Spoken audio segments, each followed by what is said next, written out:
What's up, guys? And well, there was actually 3 cars added in this update. I didn't even know this thing was honestly added until, well, I logged on the game and saw it on the little news feed. But anyway, the Porsche 911 GT1 Strassenversion 993. Say that 5 times fast.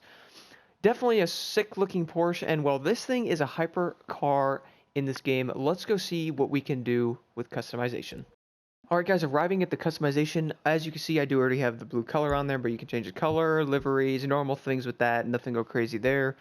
Visual part, you actually can do some stuff to this car, so I figured I would customize it real fast, and well, I may put something on this, I may not. I honestly like how the car already looks, so I'm kind of just leaving it stock, to be honest. I don't really like changing too much on it, but I figured I would show you all the customization that you can do to it. Obviously, it does look good.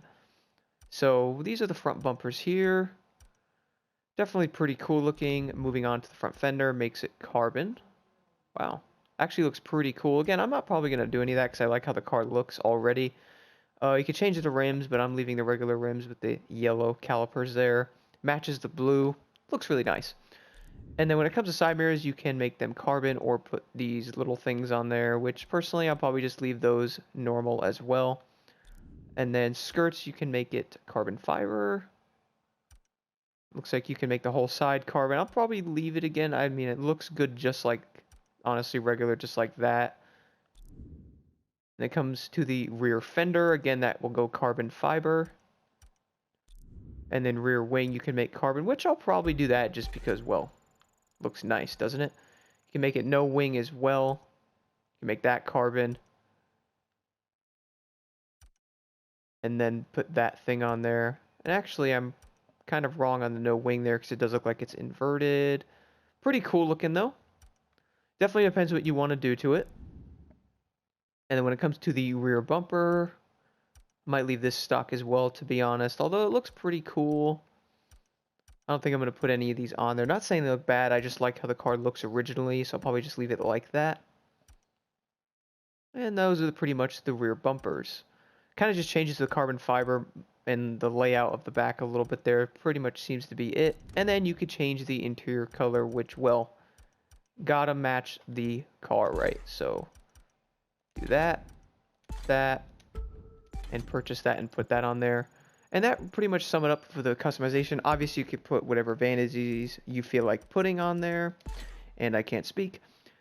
Looks like that's pretty much it when it comes to customization, guys. Just pop these on there and you're pretty much to go and drive this thing. Let's go see how it drives, shall we? Alright guys, now we are on the salt flats again. I did show the Land Rover in my recent video on this doing a top speed run, so I figured I would do it with this thing too, just to see what it can do. Obviously, first glance at this thing, it looks really nice, and it is a hypercar again.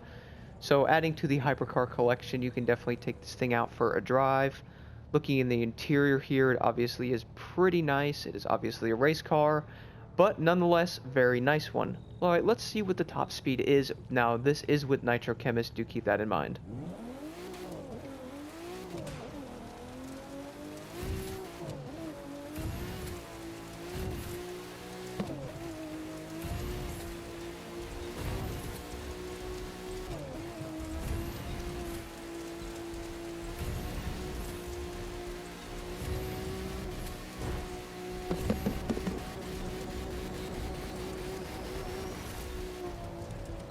Alright guys, so I figured I would do a quick little test race here with it and talk about the car a little bit. Now, this is Luttrell's part 2, so yeah, I'm sure a lot of people already know what race this is because this is probably the one race a lot of people grinded.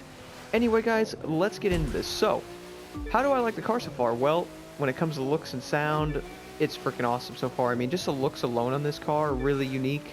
When I first looked at it, I thought it was honestly a touring car just by the look of it. When I saw that it was a hypercar, I was like, wow, that's pretty awesome. Finally got another hypercar. I know a lot of people love the hypercars, so it's cool that they're adding a lot more of those as well.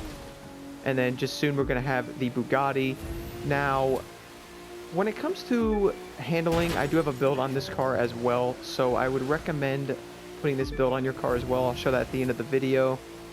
This thing handles really well, it seems like. I mean, I'm taking these corners without even trying, honestly. And like I said, it's doing really well. Speed's really good. I showed you that it did about 287 on the salt flats there with nitro chemist, so that's pretty good. It seemed like didn't really want to go anymore. It might do a little higher if you're going downhill, stuff like that. But it seemed to be the top speed, which most of the hypercars do around 280.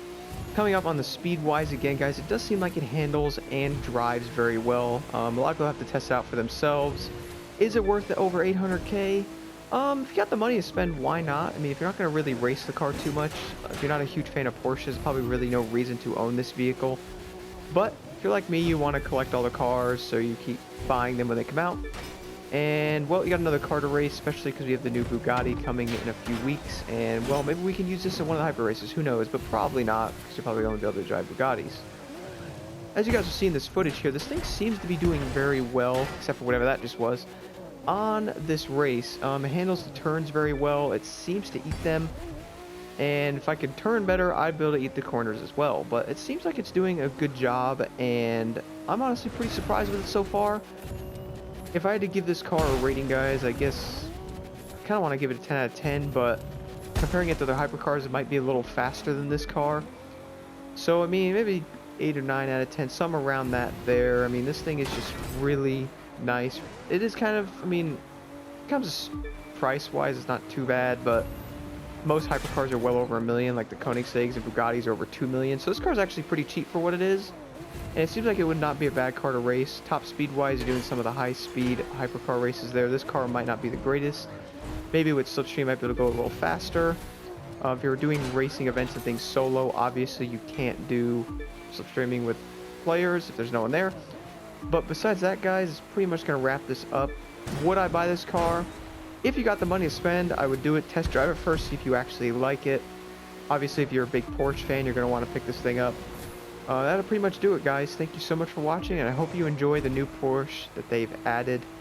Here are my settings for the Porsche 911 GT1 Strassenversion 993.